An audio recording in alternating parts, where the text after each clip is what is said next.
हरि ओम तत्सत्। लोकाभिरामं रणरङ्गधीरं राजीवनेत्रं रघुवंशनाथं कारुण्यरूपं करुणाकरं त्वं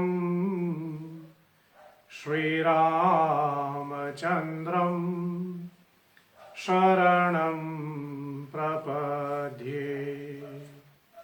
मनोजवं मारुततुल्यवेगं जितेन्द्रियं बुद्धिमतां वरिष्ठं वातात्मजं वानरयुतमोख्यं श्रीरामदूतं शरणं प्रपद्ये। गुरुर्ब्रह्मा गुरुर्विष्णु गुरुर्देवो महेश्वर गुरुर्साक्षात् परः ब्रह्म तस्मै श्री गुरवे नमः। वन्दे बोधमयं नित्यं गुरुं शङ्कररूपिणा यमाश्रितो हि वक्रोऽपि चन्द्रः सर्वत्र वन्दते। श्री श्री सीतारामचन्द्राय नमः। श्री गुरुभ्यो नमः। सिया राम जय जय राम। सिया राम जय जय राम। सिया राम जय जय राम। सिया राम जय जय राम। सिया राम जय जय राम। सिया राम जय जय राम। रघुपति राघव राजा राम। रघुपति राघव राजा राम। पतित पावन सीता राम। पतित पावन सीता राम। सिया राम जय जय राम। सिया राम जय जय राम। सिया राम जय जय राम। सिया राम जय जय राम। हरे कृष्ण कृष्ण कृष्ण हरे हरे। हरे राम राम राम हरे हरे। हरे कृष्ण कृष्ण कृष्ण हरे हरे। हरे राम राम राम हरे हरे। हरे कृष्ण कृष्ण कृष्ण हरे हरे। हरे राम राम राम हरे हरे हरे कृष्णा कृष्णा कृष्णा हरे हरे हरे राम राम राम हरे हरे सिया राम जय जय राम सिया राम जय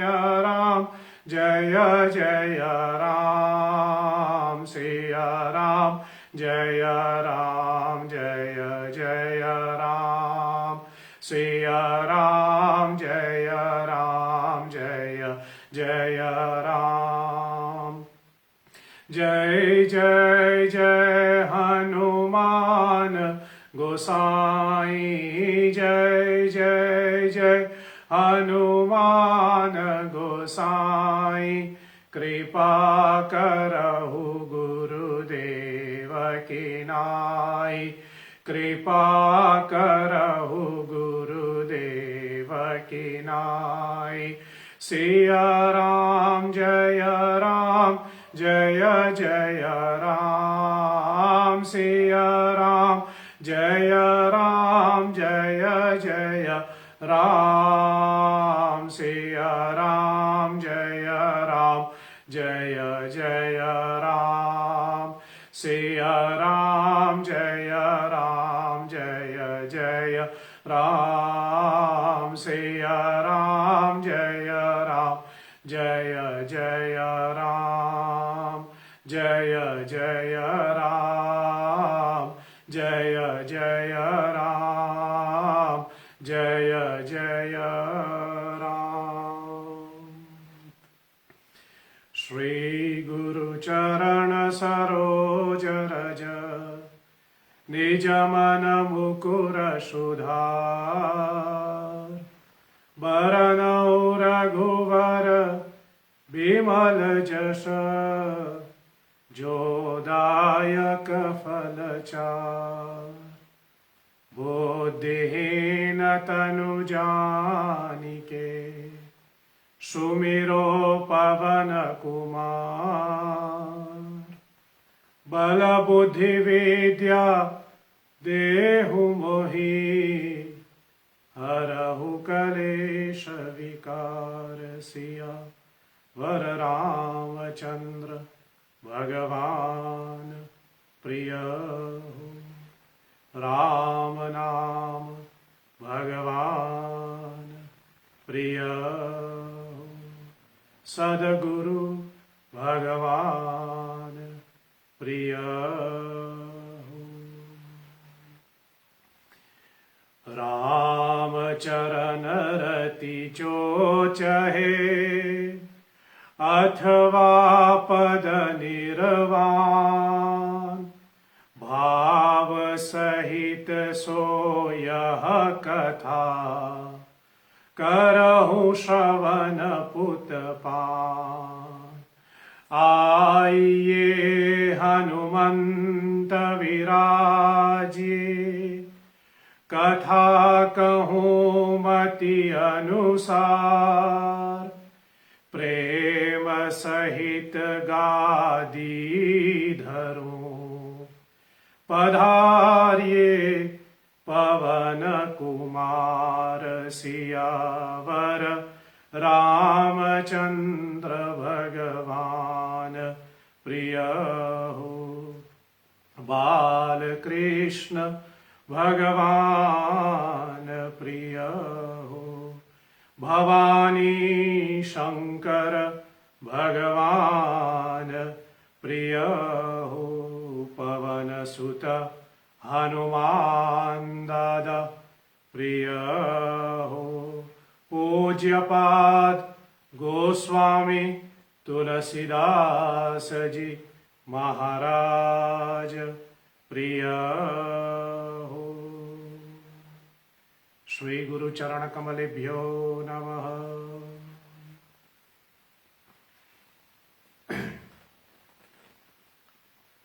पराम्बा पराशक्ति मर्यादा पुरुषोत्तम भगवान श्री राम की अल्लाह दीनी शक्ति को नमन करते हुए उसी भगवती जनक नंदिनी मैथिली वैदेही भगवान राम के प्रिय माता सीता जी के जयंती के उपलक्ष्य में आज से आरंभ इस नवदिवसीय श्री राम कथा को हम श्री गणेश कर रहे हैं। अपने आराध्य हमारे ठाकुर श्री श्री राधा श्याम सुंदर जी को नमन करते हुए अपने इष्ट श्री सीताराम जी को नमन करते हुए श्री राम कथा के आदि श्रोता के रूप में विराजमान हिमाचल सुता मां भवानी को एवं श्री राम कथा के आदि वक्ता देवादिदेव महादेव भगवान शंकर को वंदन करते हुए श्री राम कथा के जहां भी आयोजित होता है सबसे पहले सर्वप्रथम श्रोता की श्रेणी में विराजमान भक्त शिरोमणि भक्ति अवतार श्री हनुमान दादा को नमन करते हुए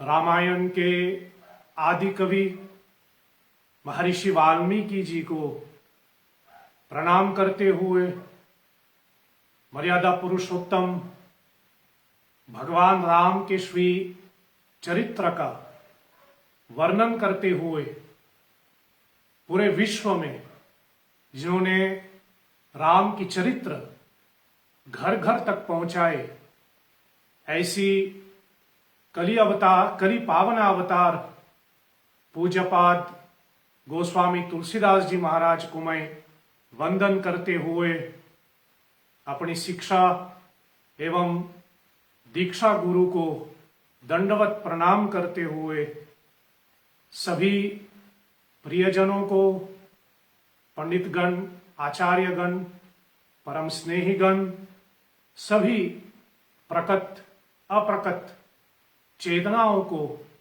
मैं प्रणाम करते हुए आप सभी इस श्री राम कथा के श्रोता जहां से भी जिस किसी भी माध्यम से आप हमसे जुड़े हुए हैं तथा समय के भेद अनुसार जो बाद में यह कथा श्रवण करेगा उनको भी वंदन करते हुए आप सबों को नमन, आप सबों को जय श्री हरि।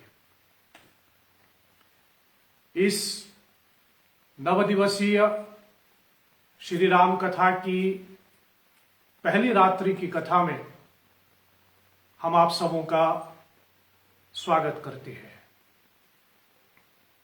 आज वैशाख मास के शुक्ल प्रतिपदा है और मैंने पहले भी निवेदन किया है, पहले भी इसकी चर्चा की।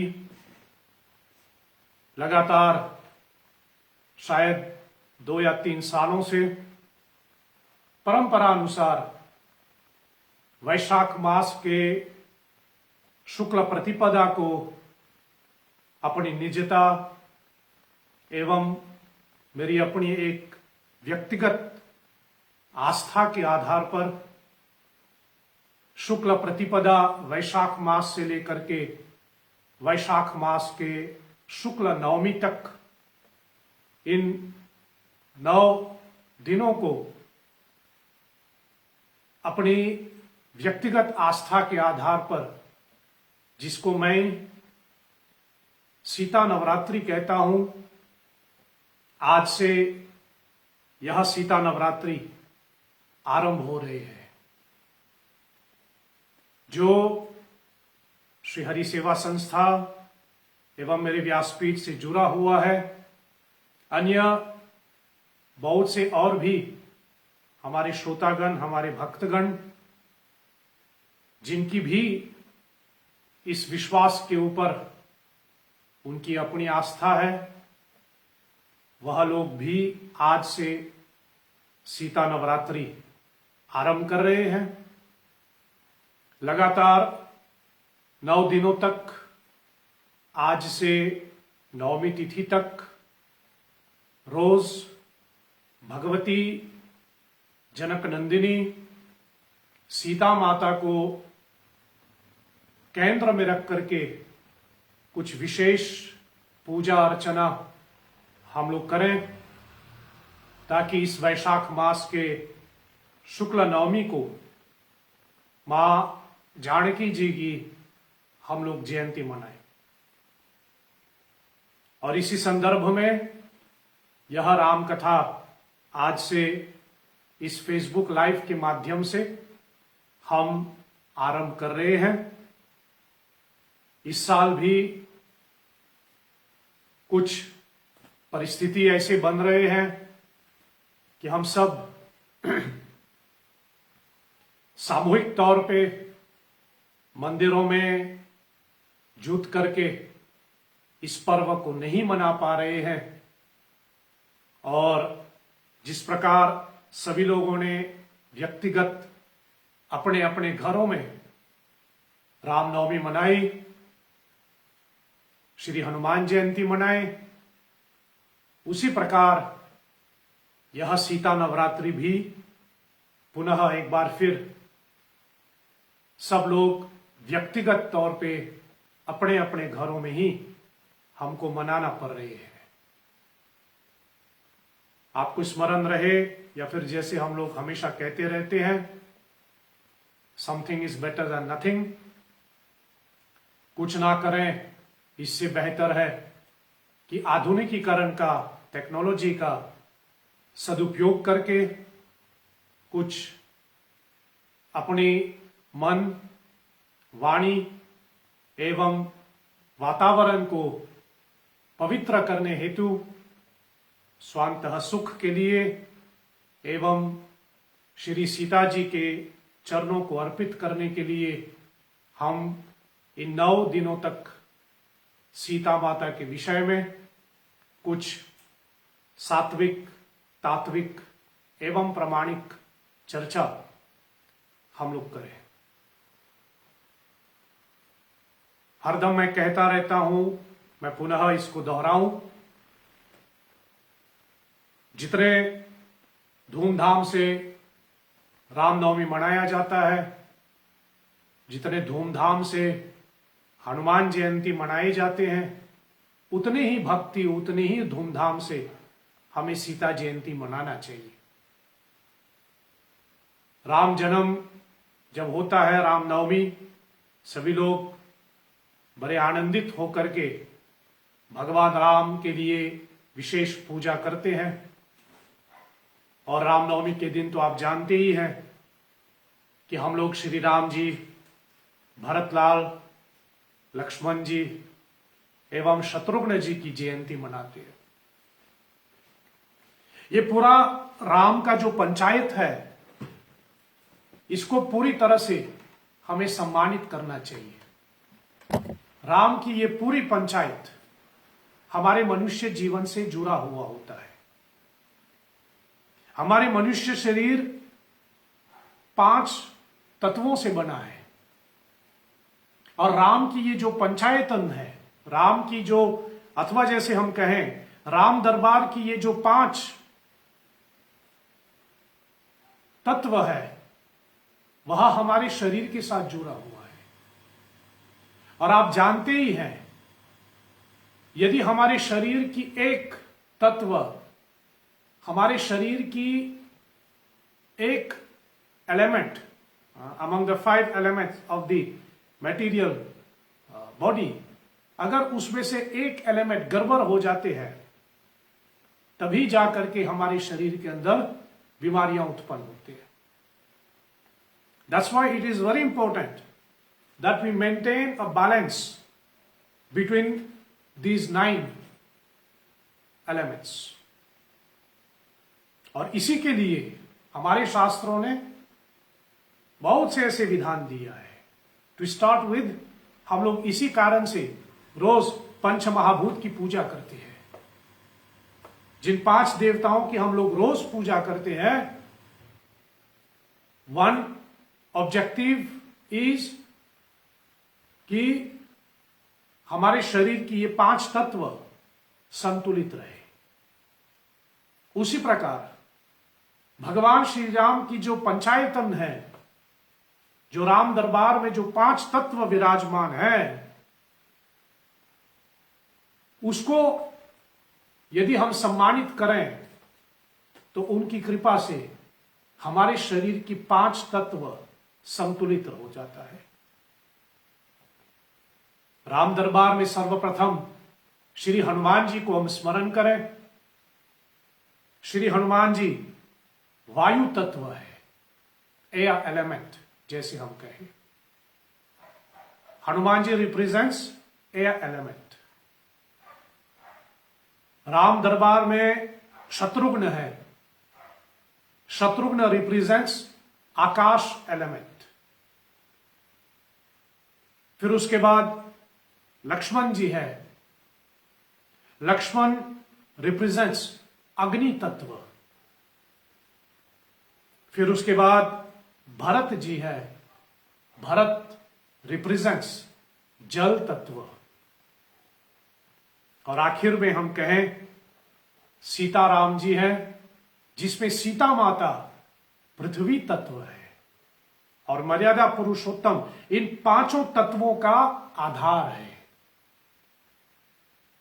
इसलिए फिर यदि हम इन 5 पंचायतन का सम्मान नहीं करते हैं तो हमारे शरीर, या फिर यूं भी कहे हमारी भक्ति जो है वह बिगड़ सकती है. अब रामनवमी मनाए.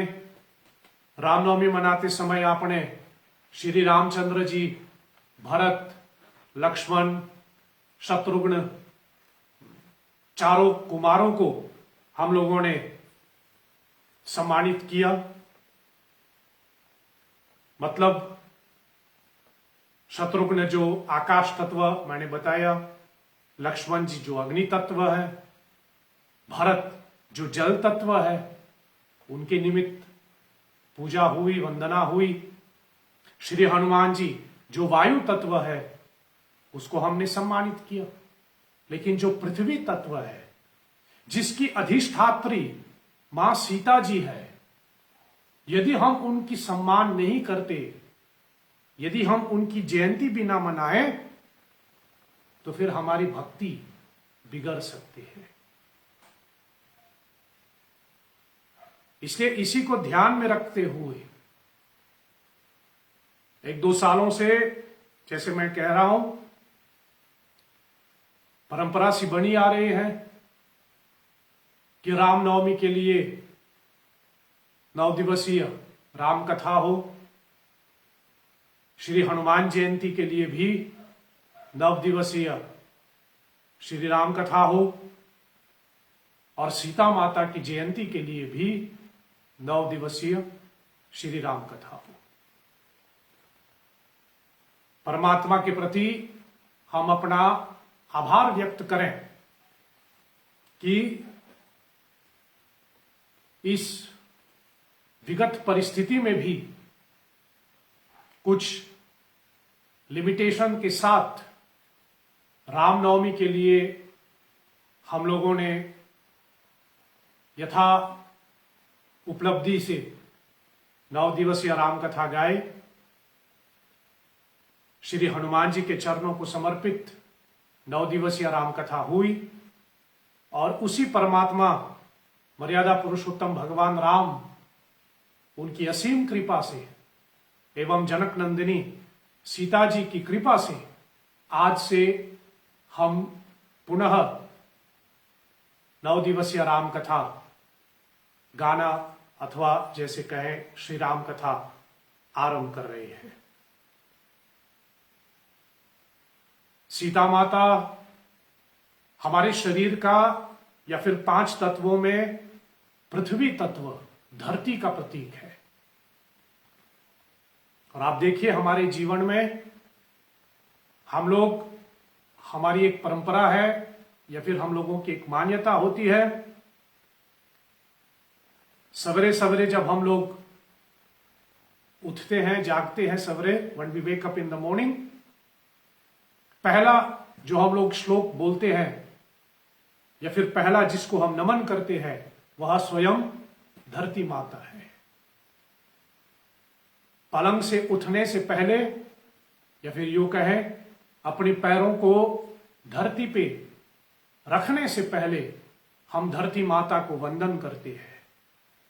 समुद्र वसने देवी प्रवाणतस्तन मंडले विष्णुपतिम नमस्तुभ्यं पाद स्पर्शम क्षमस्व में।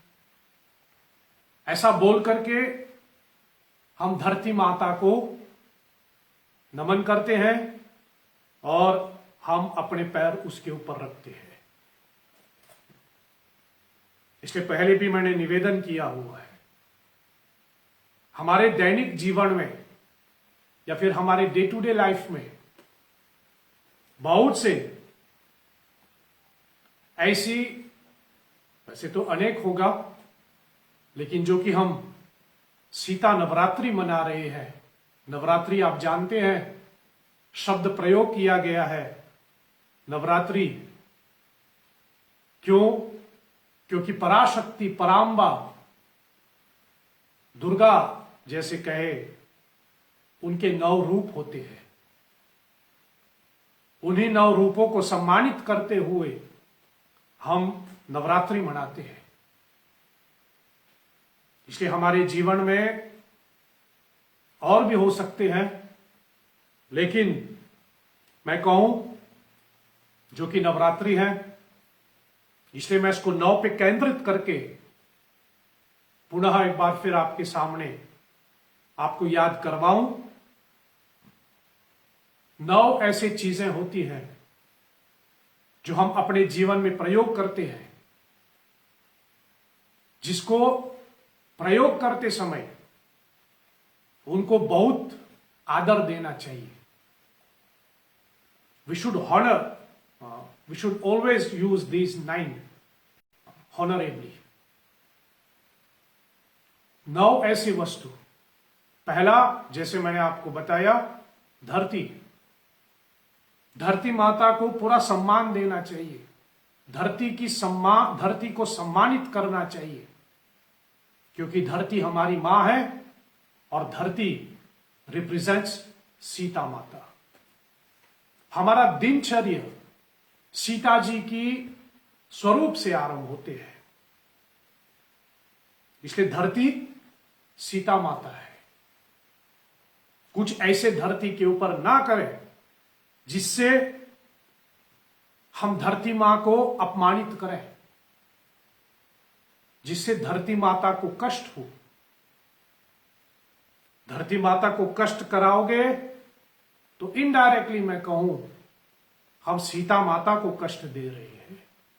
सीता जी कष्ट में आएंगे तो स्वाभाविक है श्री हनुमान जी, रामचंद्र जी, लक्ष्मण जी एवं जितने भी तत्व जुड़े हुए हैं सभी अपने आप में रुष्ट हो जाएगा। इसलिए धरती को सम्मानित करना चाहिए, यह सीता का प्रतीक है। दूसरा, मैं कहूं जल का प्रयोग करते समय, पानी जिसको हम कहते हैं, जल का प्रयोग करते समय पूरी श्रद्धा, पूरी सम्मान के साथ हमें जल का प्रयोग करना चाहिए। क्यों? क्योंकि जल गंगा मां है, यमुना माता है।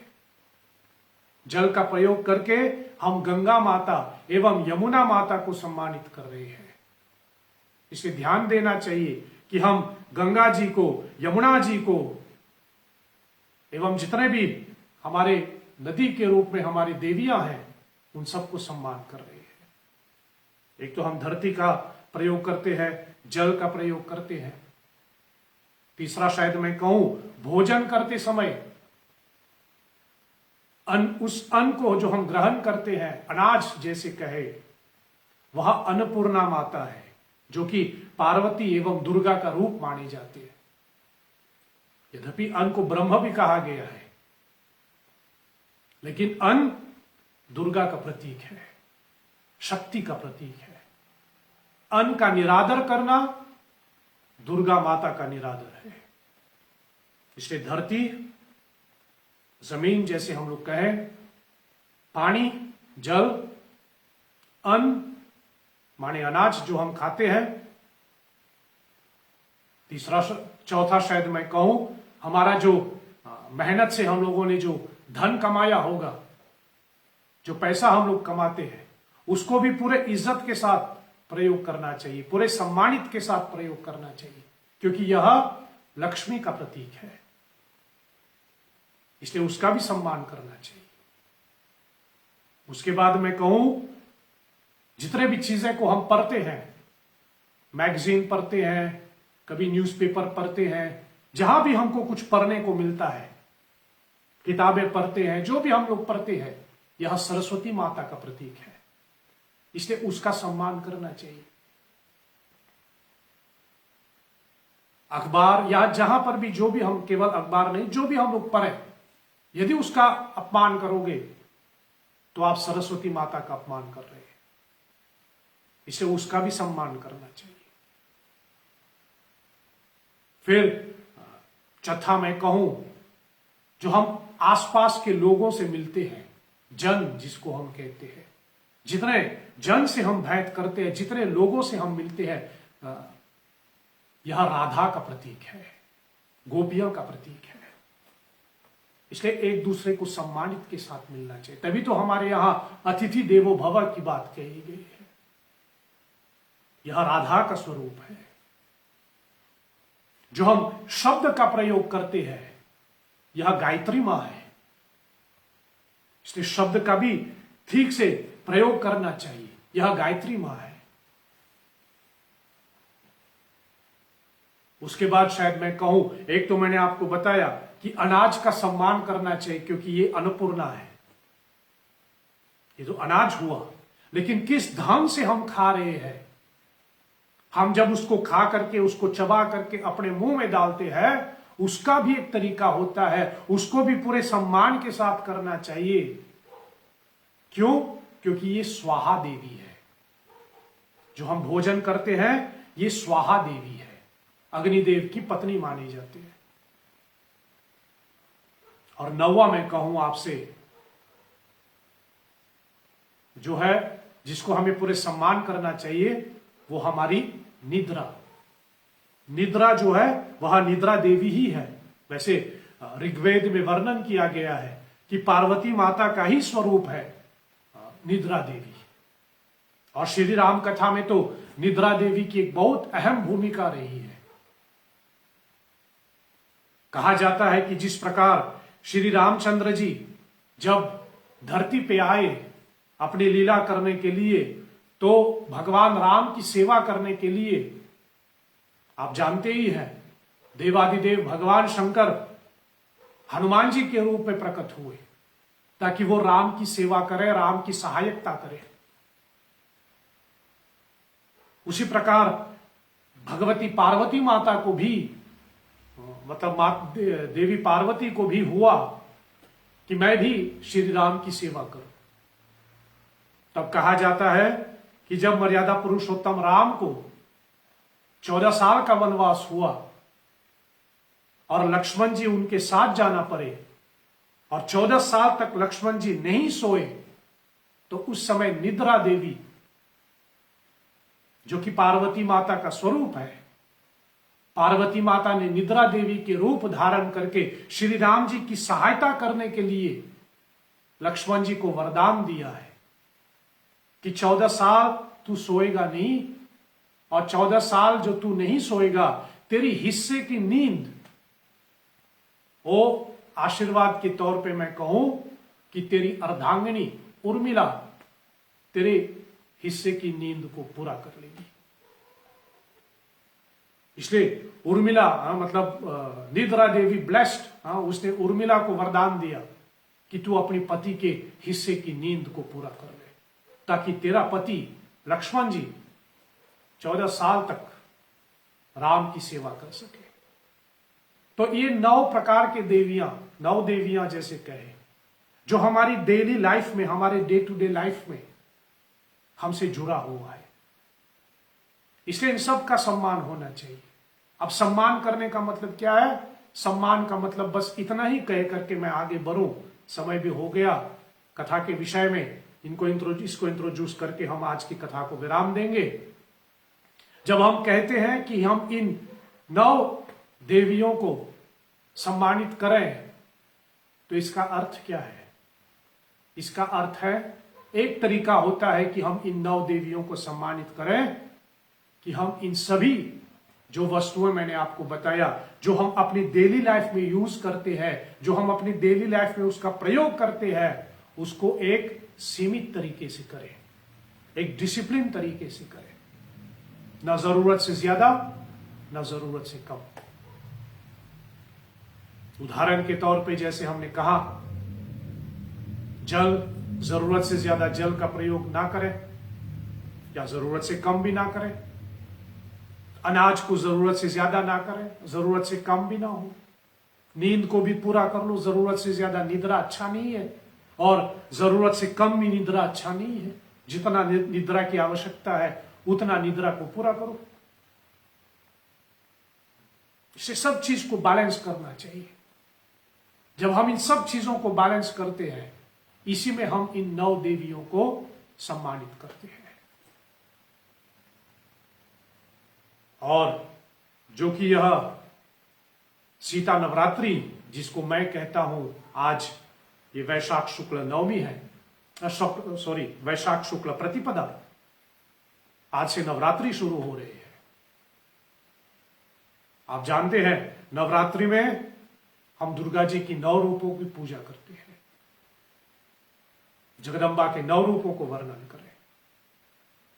प्रथमं शैलपुत्रीश्च, द्वितीयं ब्रह्मचारिणी, तृतीयं चंद्रघंटेति, कुष्मांडेतिश्चतुर्थकम्, पंचमं स्कंदमातेति, षष्ठं कात्यायनीति च, सप्तमं कालरात्रेति, महागौरीति चाष्टमम्, नवमं सिद्धिदात्रीश्च, नवदुर्गा प्रकृतिकः। ये दुर्गा जी के 9 रूप। उसी प्रकार सीता माता का भी 9 रूप मैं आपके सामने रखूं।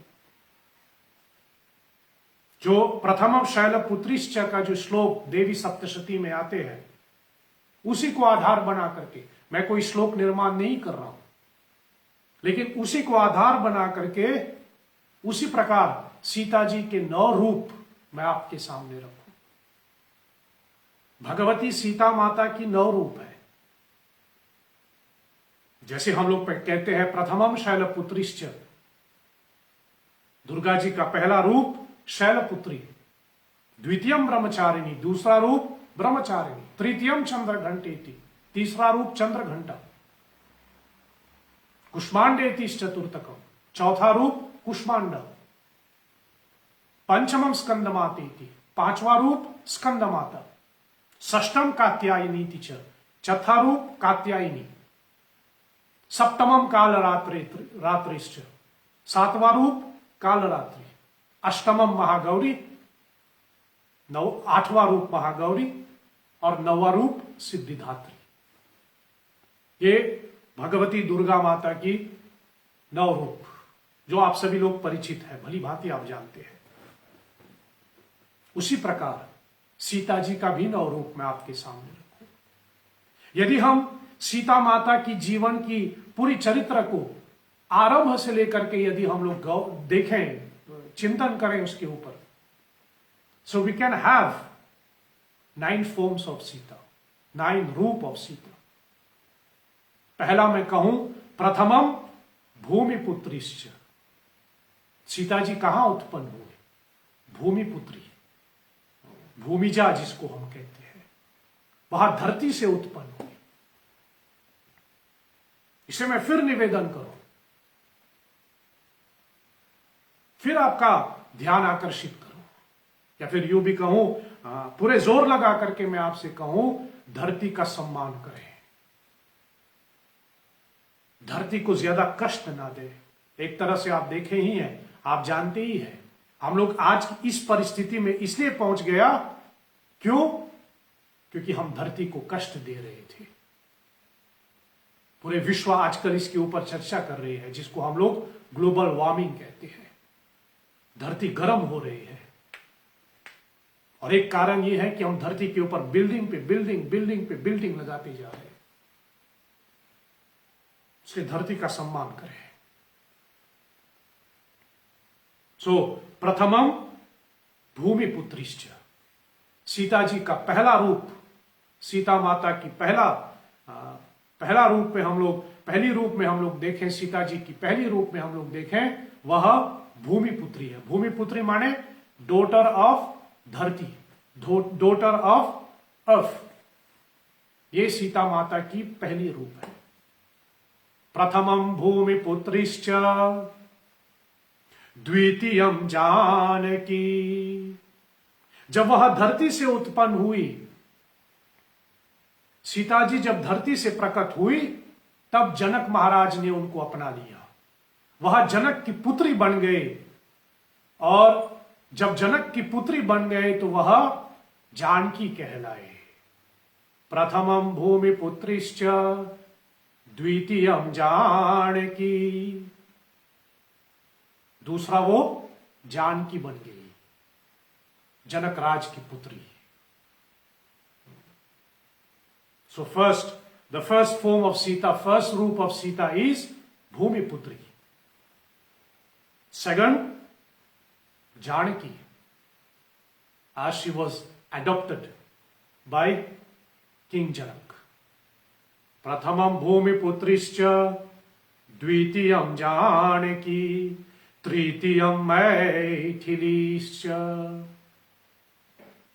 तृतीयम क्या है? तृतीय रूप मैथिली। मैथिली माने मिथिला की राजकुमारी, जो कि महाराज जनक मिथिला का राजा था, और जो कि उसने सीता जी को अपनाया तो वह जानकी बन गए, और महाराज जनक की मिथिला, उसकी मिथिला राज्य के यह राजकुमारी बन गई। इसलिए सीता जी के तीसरे रूप में हम लोग कहे तृतीयम मैथिली। उनका तीसरा रूप मैथिली के रूप में है। चतुर्थकम प्रथमम शैलपुत्रिश्च द्वितीयम ब्रह्मचारिणी तृतीयम चंद्रघंटेति कुष्मांडेति चतुर्थकम। ये दुर्गा जी के लिए। सीता जी के लिए हम लोग क्या गा रहे हैं? प्रथमम भूमिपुत्रिश्च द्वितीयम जानकी तृतीयम मैथिली रामवल्लभाश्चतुर्थकम। चौथा रूप क्या है? रामवल्लभा। रामचंद्र जी तो मिथिला ही गए थे, उस मिथिला नगरी में ही उसने मैथिली को देख करके मैथिली को पसंद कर लिया, मैथिली से प्रेम हो गई, और रामचंद्र जी ने मैथिली यानी सीता जी को अपनी अर्धांगिनी बना लिया। वह राम के प्रिय बन गए, राम वल्लभा। चौथा रूप है राम वल्लभा। सीता जी का पहला रूप भूमिपुत्री, दूसरा जानकी, तीसरा मैथिली, चौथा रूप राम वल्लभा, और पांचवा पंचमम स्कंद मातेति। दुर्गा जी के लिए हम लोग कहते हैं, इसलिए सीता माता के लिए मैं कहूं पंचमम लव कुश मातेति। उनकी पांचवा रूप वह लव कुश की माता है। और आप जानते ही हैं, निमंत्रण में तो आपको सूचित किया गया है, इस कथा का जो मुख्य केंद्र है, इस कथा का जो आधार है, वह है लव कुश। इसको मैं ऐसा प्रस्तुत करते हुए ये भी कहूं शायद कि हम इस 9 दिवसीय राम कथा में जिसकी विशेष हम लोग चर्चा करेंगे वह सीता जी की 5वें रूप, जो लवकुश के माता के रूप में है। पंचमम लवकुश मातेति, सीता जी की ये 5वें रूप, जहां वो लवकुश की माता कहलाती है। यद्यपि तुलसीदास जी ने बहुत संक्षेप में वर्णन किया है, लेकिन अन्य ग्रंथों में इसके ऊपर बहुत चर्चा हुई। लवकुश का चरित्र गोस्वामी जी ने रामचरितमानस में एक ही चौपाई में लिखे हैं, लेकिन फिर भी उसके चरित्र बहुत अपार है। और ये सीता माता का एक बहुत अद्भुत पहलू है, जो मैं समझता हूं हम सभी को इसके ऊपर ध्यान देना चाहिए। जब सीता माता को पुनः वन में भेजने वाले थे, तो उस समय वह गर्भवती थी। और सीता जी पूरे चरित्र में 9 दिनों तक, 9 दिनों की जो कथा चलेगी, मतलब जो कल से कथा चलेगी, पूरे विस्तार से हम लोग चर्चा करें। लेकिन शायद मैं आपकी ध्यान आकर्षित कर लूं, आज हमारे समाज में एक पहलू आते हैं जिसको हम लोग सिंगल मादा कहते हैं।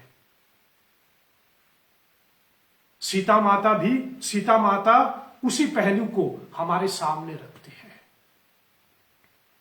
शायद मैं कहूं कि सीता माता के इस स्वरूप से जो सिंगल मादा होती है, उनकी रेस्पॉन्सिबिलिटी कैसे हो, या फिर सिंगल मादा हो करके अपने बच्चों का पालन पोषण, उनकी जैसे कहें उनको जन्म देना वगैरह वगैरह, इन सब का कर्तव्य क्या हो सकता है, यह सीता जी के चरित्र के आधार पर हमें सीखने को मिल सकती है, जिसकी चर्चा हम इस 9 दिवसीय राम कथा में आपके सामने रखें। यद्यपि सीता और रामचंद्र जी कभी अलग नहीं हुए। गोस्वामी जी कहते हैं, गिरा अरत जल बीच सम कहिय भिन्न न भिन्न, ये दोनों अलग कभी नहीं हुए।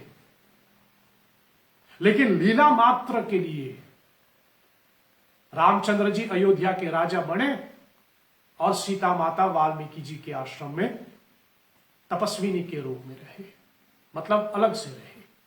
और आज हमारे समाज में भी बहुत से ऐसे परिवारों को ऐसा एक परिस्थिति के सामने खड़ा होना पड़ रहे हैं जहां माता पिता अलग हो रहे हैं। और ऐसे में यदि बच्चे मां के पास रहते हैं, तो ऐसी परिस्थिति में मां का कर्तव्य क्या बनता है अपने बच्चों के प्रति, यह सीता जी के चरित्र से हमें सीखने को मिल सकते हैं। इसलिए इस 9 दिवसीय राम कथा में हम सीता जी के उस पहलू को हम लोग दर्शन करने की कोशिश करें। एक तो जैसे मैंने आपको बताया, सिंगल मादा का प्रतीक, दूसरा पति से अलग रह करके सीता माता ने अपने बच्चों की परवरिश कैसे की, कैसे ज्ञान, कौन सी शिक्षाएं दी। मां का जो कर्तव्य बनता है, हम लोग तो हमेशा कहते हैं मां जो है बच्चे को संस्कार देते हैं, कैसे संस्कार, कौन सी संस्कार देने की बात होती है, ये सारी चर्चाएं हम इस कथा के माध्यम से आपके सामने रखेंगे। इसलिए मैं आपसे निवेदन करूं कि 9 दिवसीय राम कथा को आप अवश्य सुने और सीता माता की इस 5वें रूप लवकुश मातेति, इस 5वें रूप को हम पूरे विस्तार से हम लोग दर्शन करें। और आप जानते ही हैं, कोई भी राम कथा हम गाएं तो हम रामचरितमानस की चौपाइयों को आधार बनाते हैं। इस राम कथा का भी 2 चौपाई हमने आधार बनाया है। इन्हीं 2 चौपाइयों के आधार पे हम ये 9 दिवसीय राम कथा हम लोग गाएंगे और सीता माता की ये लवकुश के चरित्र में लवकुश को जन्म देने वाली इस पहलू पर हम लोग चर्चा करेंगे। और इस 9 दिवसीय राम कथा की जो 2 मुख्य चौपाई होगा, पहली चौपाई बालकांड की 230वें दोहे 230 बालकांड में, ये पहली चौपाई है इस राम कथा का। और दूसरी चौपाई होगी उत्तरकांड की 25वें दोहे, उत्तरकांड की दोहा 25 पर। पहली चौपाई जो हम लोग आधार ले रहे हैं वो बालकांड की है, जहां पर सीता माता को पहली बार के लिए श्री रामचंद्र जी ने देखा। उसके वर्णन में रामचंद्र जी सीता जी का डिस्क्रिप्शन देते हुए, रामचंद्र जी सीता जी की डिस्क्रिप्शन करते हुए लक्ष्मण जी से क्या कह रहे हैं, वही एक चौपाई है जिसको हमने आधार बनाया। दूसरी, गोस्वामी जी कहते हैं कि राम के राज्य अभिषेक के पश्चात सीता जी की आचरण क्या थी। तो बालकांड की दोहा 230 और उत्तरकांड की दोहा 25। अभी के लिए मैं ये चौपाई आपके सामने गाऊं। कल से आपको श्रीहरि सेवा संस्था के फेसबुक पेज पर इसको हम पोस्ट करवा देंगे, तो आपको वो चौपाई भी मिल जाएगा। नहीं तो अगर आपके पास अभी रामचरितमानस है आपका, तो उसमें आप ढूंढ लीजिए। मैं चौपाई गाऊं, सुन करके आप अपना चौपाई निकालिए। 230 बालकांड का और 25 दोहा नंबर 25 उत्तरकांड का। बहुत संक्षेप में मैं इन दो चौपाइयों का पाठ करके फिर हम आज की कथा को विराम देंगे।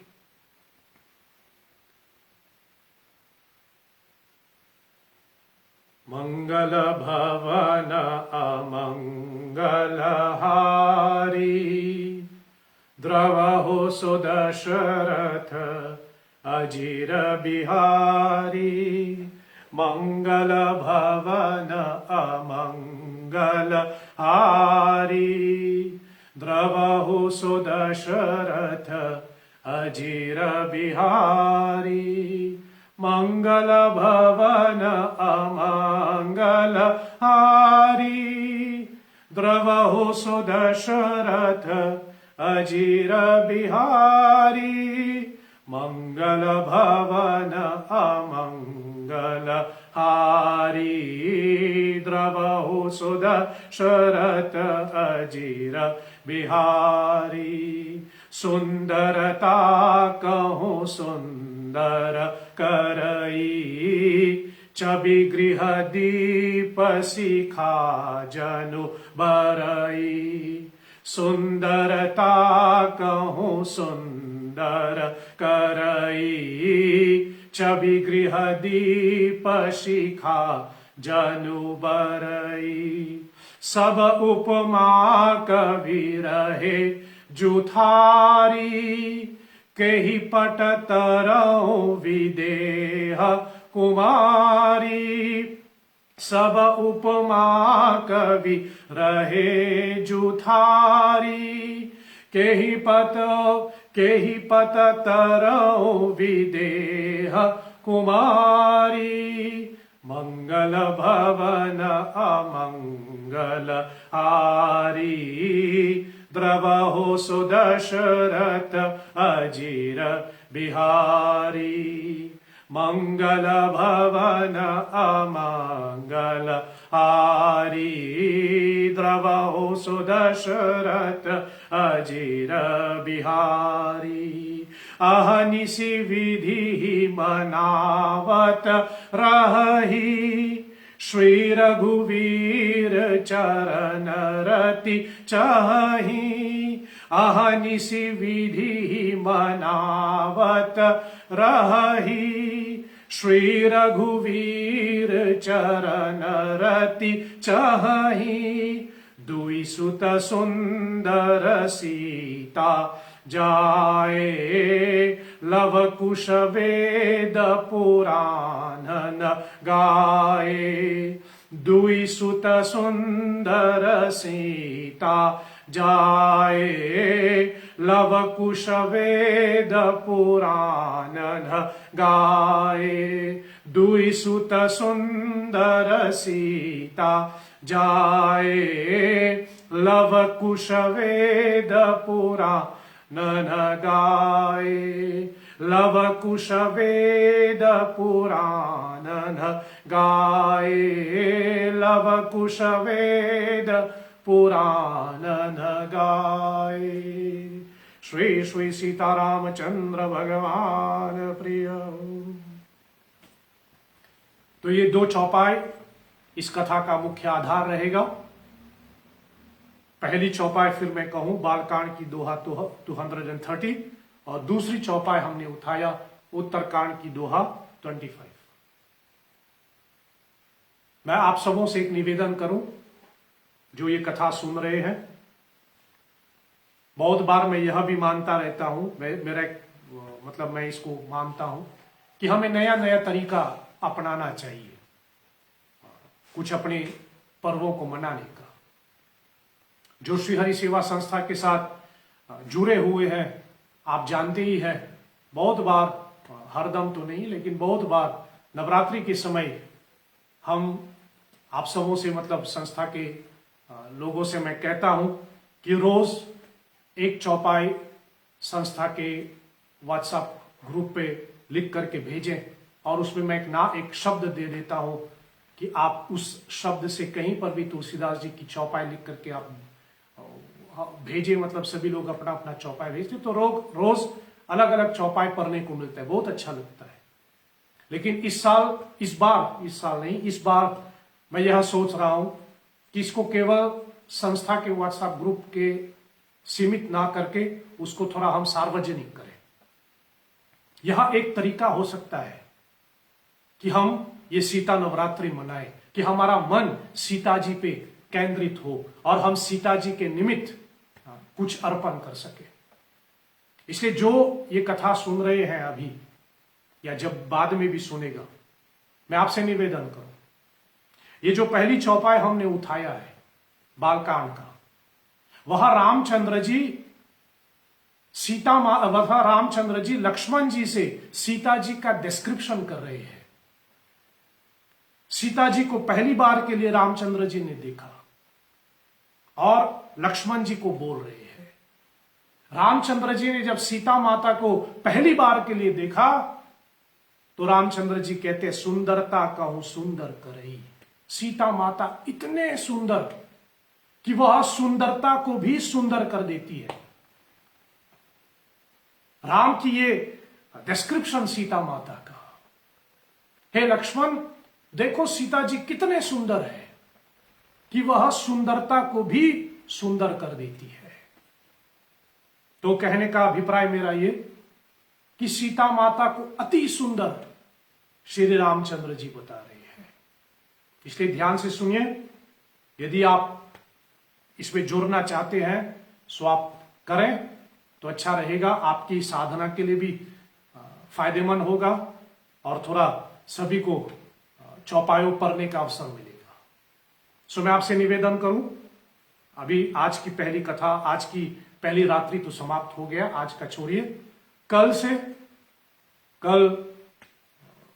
गुरुवार से, आज फ्रॉम टुमारो, आप अपने, कभी कभी आजकल होता है ना कि लोग फेसबुक पे चैलेंज देता है कि ये करो वो करो, एक चैलेंज पता नहीं कैसे होता है लेकिन लोग करते रहते हैं, ये फोटो लगाओ वो फोटो लगाओ, पता नहीं क्या, छोड़ो उसको।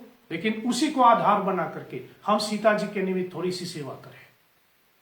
मैं आपको चैलेंज तो नहीं दे रहा हूं लेकिन मैं निवेदन करूं, कल से जो भी ये कथा सुन रहे हैं, आप रोज अपनी फेसबुक पेज पर एक चौपाई लिखे जिसमें सुंदर शब्द होना चाहिए। रामचरितमानस हो कि हनुमान चालीसा हो कि कहीं पर भी जो भी तुलसीदास जी की कोई भी ग्रंथ हो, एक चौपाई लिखिए जिसमें सुंदर शब्द है और अपनी फेसबुक पेज पर आप उसको पोस्ट करके श्री हरि सेवा संस्था फेसबुक पेज को आप टैग कीजिए। अपनी फेसबुक पेज पे, मैं फिर से कहूं, अपनी फेसबुक पेज पर रामचरितमानस की या फिर जैसे कहें रामायण की एक चौपाई आप पोस्ट करें जिसमें सुंदर शब्द होना चाहिए। There should be the word सुंदर इन द चौपाई। वो रामायण से कहीं भी हो सकता है, अयोध्या कांड का, कि बाल कांड का, कि उत्तर कांड का, कि किष्किंधा कांड का, कि जो भी कांड, जहां पर भी आपको एक चौपाई मिले जिसमें सुंदर शब्द है, उसको आप अपने फेसबुक पेज पे टाइप करके पोस्ट कीजिए और श्री हरि सेवा संस्था को आप उसमें टैग कीजिए। तब हमको पता चल जाएगा संस्था के द्वारा कि आपने कौन सी चौपाई लिखी है। अगर सभी लोग ऐसा करेंगे, सोचिए रोज कितने सुंदर सुंदर चौपाई पढ़ने को मिलेगा। सो हम देखते हैं कल से कौन ऐसी चौपाई लिखे जिसमें सुंदर शब्द हो और फिर आप संस्था को टैग कीजिए ताकि हम भी पढ़ें कि आपने कौन सा चौपाई लिखा है। सो ये सीता माता के प्रति हम रोज एक एक चौपाई अर्पण कर सकते हैं। आज की प्रसंग को यही विराम दूं। सीता माता की जो लवकुश की जो चरित्र है वो कल में हम लोग विस्तार से आगे बढ़ेंगे। बाकी सीता जी के 9 रूप में मैंने आपको सिर्फ 5 रूप बताया है, बाकी 4 रूप हम कल चर्चा करेंगे। कल सीता माता की जो लवकुश प्रसंग है, जब भगवती माता गर्भवती हुई, सीता माता जब गर्भवती हुई तो सबसे पहले खबर किसको हुई? Who was the first to know that Sita ji was pregnant? इसकी चर्चा को शुरू करके कल हम लवकुश प्रसंग में विस्तार से प्रवेश करेंगे। मैं आपसे निवेदन करूं कि आप रोज इसी समय मॉरिशस टाइम अनुसार रात्रि के 8:15 आप हमसे कनेक्ट हो जाएं और हम और आप मिलकर के इस लाइव माध्यम से सीता जी के चरित्र को, लवकुश प्रसंग को हम लोग विस्तार से चर्चा करें। आज की प्रसंग को मैं यही विराम देता हूं, इस आशा के साथ कि आप सभी लोग कोरोना के चलते हुए जो नियम बताए गए हैं उसका भरपूर आप सभी नियमों का पालन कर रहे हैं और जो भी सरकार की तरफ से इंस्ट्रक्शन दिया गया है आप और अपने परिवार को भी सभी लोग से कहिए कि आप उनका पालन करें, क्योंकि इसी में हम सबकी भलाई है।